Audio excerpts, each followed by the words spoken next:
Շնորհակալություն ազգային ժողովի մեծարգո նախագահ, արգելի գործընկերներ, երեկ ազգային ժողովի պու խմբակցության պատգամավորներից մեկը, այսինքն խմբակցության ղեկավարը հայտնել է, թե ինչ-որ չի բացառում, որ Երևանում արյամբ իշխանություն է փոխվելու, հերթական անգամ ընդդիմությունը համադրելով կամ նույնականացնելով, համատեղելով, եթե այդ բառը կուզեք, իր ջանքերը, իր արյուն ռուշտ կոչերը այն փաստի հետ, որ կա որոշակի լարվածություն սահմաններին, որ կա ադրբեջանական զորքերի կուտակում սահմաններին,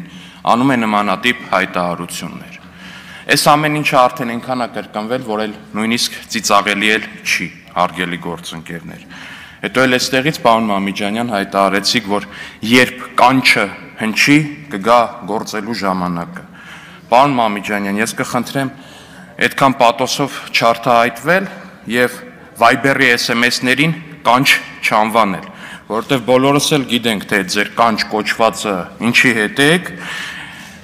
ինչ SMS-ների հետ եք, որ ստանում եք ամենայն հավանականությամբ Viber-ով, եւ ես վստահ եմ, որ մեր հայրենակիցների բացարձակ մեծամասնությունը անգամ գիտի, թե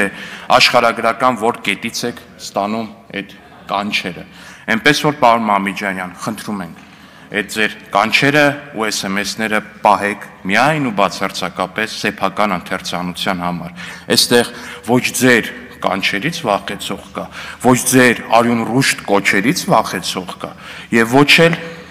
առհասարակ ձեզնից վախեցող կա։ Ու եթե ձեզ թվում է, որ ձեր քաղաքական ուժին, ձեր քաղաքական ուժի նախագահին հաջողվել է մարտի 1-ին իշխանության գալ արյուն թափելով, ու դա ձեզ երբևէ հաջողվելու է երկրորդ անգամ, ապա ձեզ